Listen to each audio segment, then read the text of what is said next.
Welcome back. आप देख रहे हैं इलेक्शन एक्सरे। बिहार में आरजेडी को बड़ा झटका लगा है।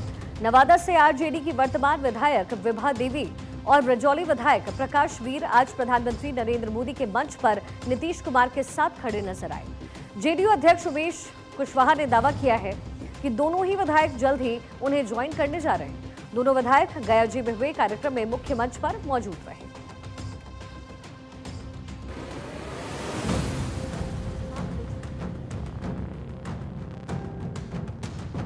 22 अगस्त को पीएम मोदी बिहार के गया जी में मौजूद रहे। पीएम की मौजूदगी से बिहार में सियासी हलचल तो मची ही, लेकिन पीएम के मंच पर नवादा की विधायक विभा देवी और रजौली के विधायक प्रकाश वीर नजर आए तो आरजेडी में खलबली मच गई। बस ये तस्वीर सामने आने के बाद सियासत भी गर्मा गई और जेडीयू के प्रदेश अध्यक्ष ने यह दावा कर दिया कि दोनों विधायक आरजेडी छोड़कर अब जेडीयू के साथ हैं। जान लीजिए, अभी वो जो यात्रा कर रहे हैं, अपने दल के बचाव की यात्रा दोनों नेता कर रहे हैं, जो राहुल जी हैं और जो तेजस्वी हैं, वो दोनों नेता अपने जमानत पर भ्रष्टाचार के में दोषी हैं। वो जमानत पर बाहर घूम रहे हैं और दल बचाने में लगे हुए हैं। और कहते हैं वोट की चोरी हो रही है। आरजेडी इस मामले पर बेहद आक्रामक है। आरजेडी प्रवक्ता का कहना है कि किस नियम और नीति के तहत दोनों विधायकों को जेडीयू ज्वाइन करवाया गया है। आरजेडी प्रवक्ता का आरोप है कि एनडीए के पास अब अपना उम्मीदवार बचा नहीं है।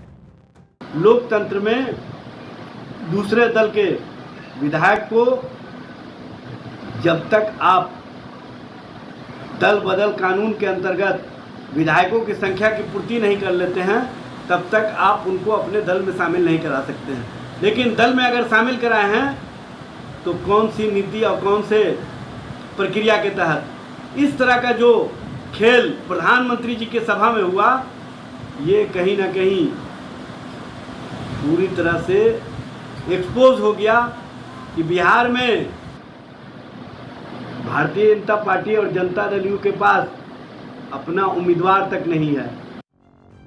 बिहार में विधानसभा चुनाव होने हैं, लिहाजा पार्टियों के भीतर सियासी उथल-पुथल का सिलसिला जारी है।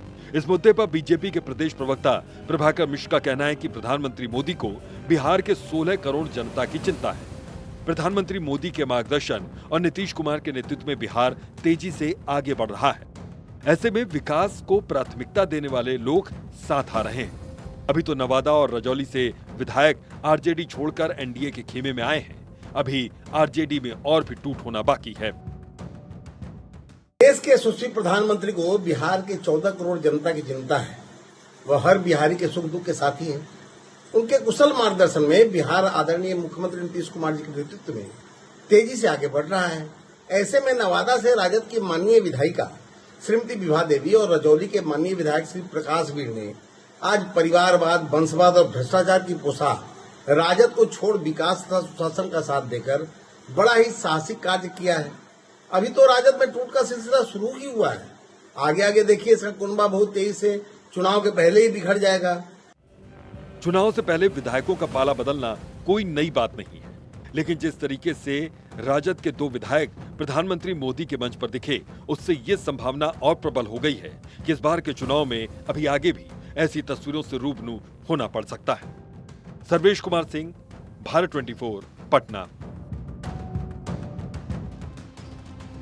स्पेशल इंटेंसिव रिवीजन यानी एसआईआर पर आज भी सुप्रीम कोर्ट में सुनवाई हुई है। सुप्रीम कोर्ट ने चुनाव आयुक्त के निर्देश दिए हैं कि वो हटाए गए वोटर्स को लिस्ट में अपना नाम जुड़वाने के लिए आवेदन की अनुमति दें। ये अनुमति फिजिकल आवेदन के साथ साथ ऑनलाइन आवेदन के लिए भी दिए जाएंगे। सुप्रीम कोर्ट ने यह भी कहा है कि आधार कार्ड समेत जो फॉर्म है वो 6 में दिए गए 11 दस्तावेज में से कोई भी जमा किया जा सकता है। इनमें ड्राइविंग लाइसेंस हो गए, पासबुक है, साथ ही पानी का बिल हो, इस तरीके के जो डॉक्यूमेंट्स हैं वो शामिल रहेंगे। कोर्ट ने यह भी आदेश दिया कि आधार कार्ड मानना पड़ेगा। कोर्ट ने राजनीतिक पार्टियों को मामले पर चुप्पी साधने के लिए भी फटकार लगाई और पूछा कि मतदाताओं की मदद के लिए आप क्या कर रहे हैं। अब इस पूरे मामले में अगली सुनवाई 8 सितंबर को होगी। सुनवाई के दौरान कोर्ट ने चुनाव आयोग से कई गंभीर सवाल पूछे हैं। जस्टिस सूर्यकांत ने कहा है कि राजनीतिक दलों की निष्क्रियता हैरान करने वाली है। राज्य की 12 पॉलिटिकल पार्टियों में से यहां मात्र 3 पार्टियां ही कोर्ट में आई हैं। वोटर्स की मदद के लिए आप आखिर कर क्या रहे हैं? देखिए, आज माननीय सर्वोच्च न्यायालय में इलेक्शन कमीशन ऑफ इंडिया ने जो पिछली आदेश 13 अगस्त का था उसके लाइट में अपना स्टेटस रिपोर्ट दिया है। आज माननीय सर्वोच्च न्यायालय का जो डायरेक्शन आया है वो ये कहा गया है कि जो 12 रजिस्टर्ड पॉलिटिकल पार्टी जो बिहार में है नेशनल और रीजनल लेवल का, उनको भी डायरेक्शन दिया गया है कि वो अपने बीए लॉ के थ्रू जो जिन लोगों का नाम एक्सक्लूड कर दिया गया, जो नए वोटर जुटना चाहते हैं, तो बीएलओ को इंस्ट्रक्शंस करें कि वो कोऑपरेट करे इलेक्शन कमीशन को, ताकि इस काम को जल्दी से जल्द समय में किया जा सके और किसी का ऑब्जेक्शन है उसको भी फाइल करने में असिस्ट करें। तो ऑनलाइन फाइलिंग का भी आज आदेश दिया गया है। ये भी कहा गया है कि जो 11 डॉक्यूमेंट्स स्टैट्यूटरी फॉर्म में है उसके अलावा जो आधार कार्ड है उसको भी कंसीडर कर सकती है इलेक्शन कमीशन।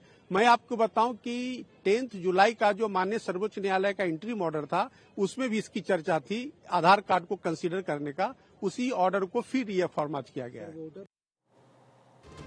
कोर्ट ने इस बात पर भी हैरानी जाहिर की है कि राजनीतिक दलों के लगभग 1.6 लाख बूथ लेवल एजेंट्स होने के बावजूद उनकी ओर से केवल 2 आपत्तियां ही दर्ज हुई हैं। सुप्रीम कोर्ट ने सुनवाई के दौरान पूछा कि कितने बूथ लेवल एजेंट यानी बीएलए नियुक्त किए गए और क्या आपको और एजेंटों की जरूरत है। चुनाव आयोग की ओर से बताया गया कि किसी भी पार्टी ने इस संबंध में कोई आपत्ति दर्ज नहीं करवाई है। इलेक्शन कमीशन ऑफ इंडिया ने सुप्रीम कोर्ट में हलफनामा हालांकि दायर किया है और कहा कि कोर्ट के 14 अगस्त के आदेश के मुताबिक लगभग 65 लाख छूटे हुए लोगों की सूची वेबसाइट पर प्रकाशित की गई है। बिहार के सभी 38 जिला निर्वाचन अधिकारियों की वेबसाइट पर इसे डाल दिया गया है। दूसरी ओर याचिकाकर्ता ने मामले के लंबित रहने तक फिलहाल कांग्रेस नेता राहुल गांधी, खड़गे और पार्टी प्रतिनिधियों के सार्वजनिक बयान, भाषण पर रोक लगाई जाए। साथ ही इलेक्शन कमीशन ऑफ इंडिया के अधिकार, निष्पक्षता और विश्वसनीयता को कमजोर करने वाले चीजों के प्रकाशन पर अंतरिम रोक लगाने की मांग की गई।